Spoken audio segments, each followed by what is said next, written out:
Get the Better newsletter. If anyone knows about working towards a goal, it's Olympic athletes.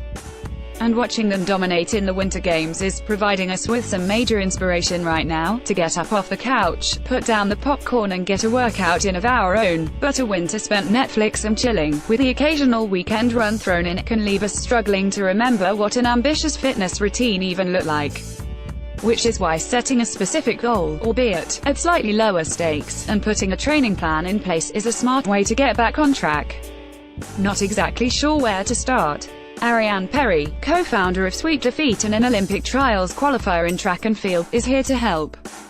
With all kinds of road races, including half marathons and full marathons, under her belt, she's perfected a structure that continues to carry her to the finish line.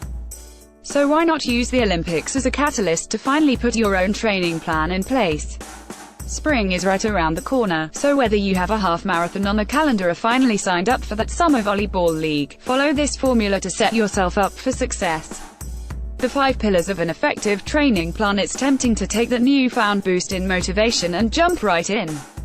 But taking a step back can make all the difference in structuring a plan, and sticking with it for the long haul. These pillars apply to any training plan, whether you're training for the Olympics, a local road race, or just preparing for a family ski trip, says Perry. It's something that anyone can implement for any fitness goal. The goal: fitness plan, nutrition rules, injury prevention, competition day plan. Ariane Perry. Goal. First things first, you need a goal. Maybe you don't want to train for a marathon, or you don't have a fitness goal in mind. There are some really cool ones you can think about. Maybe you want to train for a 5K or a triathlon. Maybe it's doing 10 push-ups or 5 pull-ups. Or maybe it's just jump roping for 3 minutes. There are lots of goals you can set, even if it's a skill like learning to play golf or snowboard. The most important thing is that you're setting a goal that's achievable, says Perry. Set short-term and long-term goals. So if you've never run before, don't sign up for a marathon, sign up for a 5K. See how that goes and then work your way up from there. I put my goal time and the date on a post-it note on the mirror in the bathroom. I'm looking at it every day, it's a reminder of the intention that I set. I put my goal time and the date on a post-it note on the mirror in the bathroom. I'm looking at it every day, it's a reminder of the intention that I set. Being realistic is so important, says Perry. After all, do you want to set yourself up to tackle a goal that you can actually achieve, right? And that goes for timing, as well. If you haven't run a mile all winter, signing up for a half marathon at the end of the month isn't the most realistic timeline.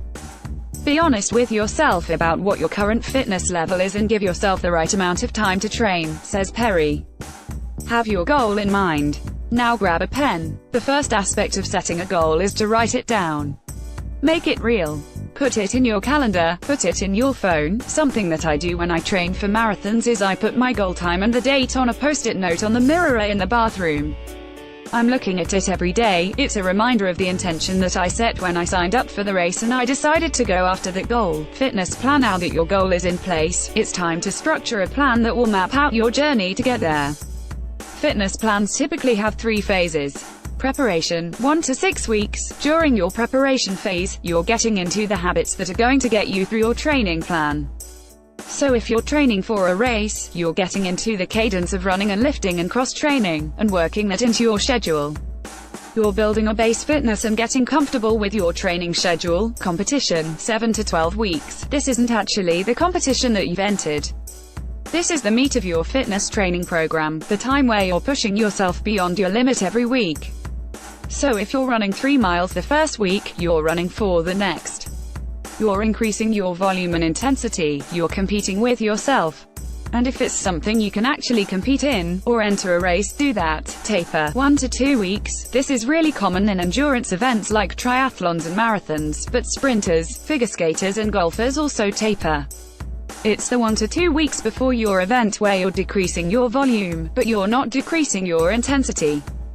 Running is a really simple example. If you're running 30 to 40 miles a week in preparation for your event, then you cut back to 20, but you don't cut back on your pace. If you were running a 7:30 pace in the meat of your competition training, keep that intensity, but scale back your volume.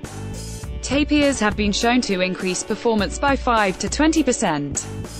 It may not sound like a lot, but when you watch the Olympics and you see athletes winning by tenths of a second, that 5 to 20% makes a big difference. Nutrition rules: in order to physically perform to the best of your ability, you need to be giving your body the right fuel. But you don't need to overhaul your whole diet. In addition to aiming for a balance of lean proteins, carbohydrates and healthy fats, Perry shares her simple rules that will make the biggest difference in your training. Hydrate. Studies show athletes that are dehydrated have a 45% decrease in their performance. That's huge, she says. Hydration is something you should be doing all the time. Get a water bottle and drink throughout the day as much as you can. When our muscles are hydrated, they're more flexible, they can absorb nutrients more quickly, and when you haven't had enough water you may feel tired or wilted, which is obviously not conducive to pushing yourself physically. Moderate. Don't change what you eat or the amount you eat to an extreme when you're training. You should really only have an extra 200 to 300 calories a day, says Perry. That might seem counterintuitive and disappointing. You may want to go for a big stack of pancakes after that run, but the truth is our bodies adapt to what we're doing on a daily basis. So when you're training, your body gets used to it, and that extra 200 to 300 calories is really all you need to fuel your performance. Refuel. Refueling in the 20 to 30 minutes after a workout is so important. It doesn't have to be big: a handful of nuts, a half a banana, even a latte with a half cup of milk, says Perry. That 200 to 300 calories is perfect because right after you work out, your muscles are ready to absorb the glycogen because you've stressed them, and when you eat something, your body immediately replenishes your muscles. Injury prevention: don't wait until a pulled muscle or twisted ankle derails you to think about injuries. Instead, incorporate injury prevention into your training plan with proper warm-ups, post-workout stretching, and cross-training. When you're training, you're stressing your body on a daily basis. You're pushing your limits and testing your muscles and joints, so it's really important to stretch, says Perry. Stretching can be traditional or using a foam roller. I'm religious about using the foam roller. I use it at home when I'm watching TV or reading news on my phone after I work out.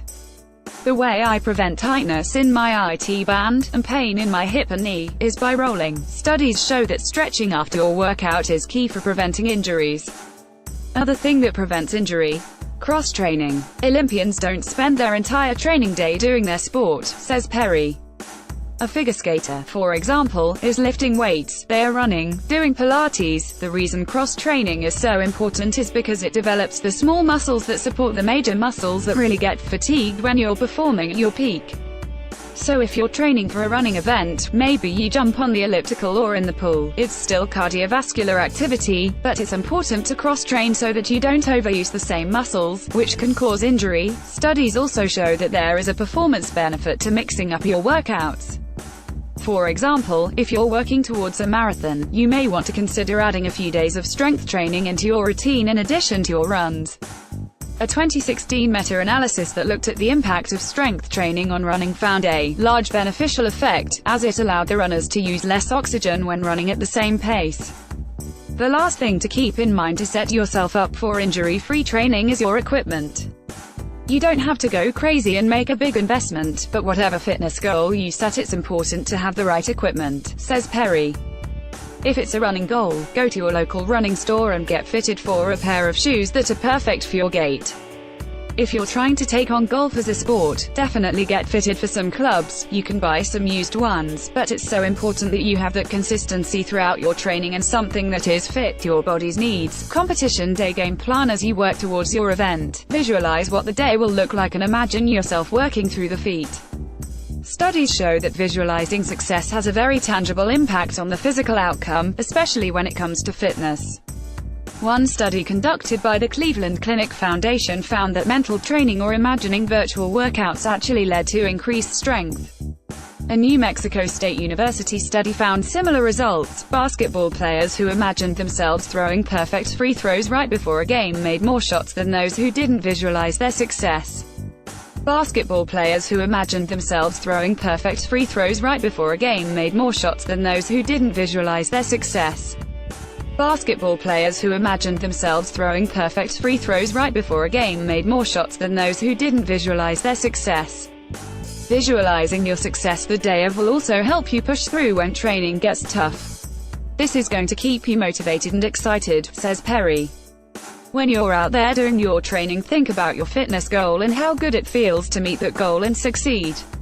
There's nothing like that feeling, and thinking about it will keep you motivated. A couple days before your competition, nail down all the logistical details and put a game plan in place. Get a backpack, fill it up with everything you'll need for competition day. Think, what am I going to eat? How much time is there before my event? What am I going to wear? Is it going to be hot or cold? It's so important to plan ahead, says Perry. All you want to be thinking about that day is how excited you are to meet your fitness goal. You don't want to be scrambling and looking for your shoes or figuring out where you're going to park. So think all of that through a couple days in advance. That way, if there are any surprises, you have time to clear them up, and competition day is really only about the performance, but as much as you plan, you can't anticipate every single detail. Which is why Perry stresses being flexible the day of. You did all the training and planning, you're ready to compete, and if something goes a little bit off or doesn't work out how you thought, don't worry, just focus on the preparation and your goal and don't get too thrown off, she says.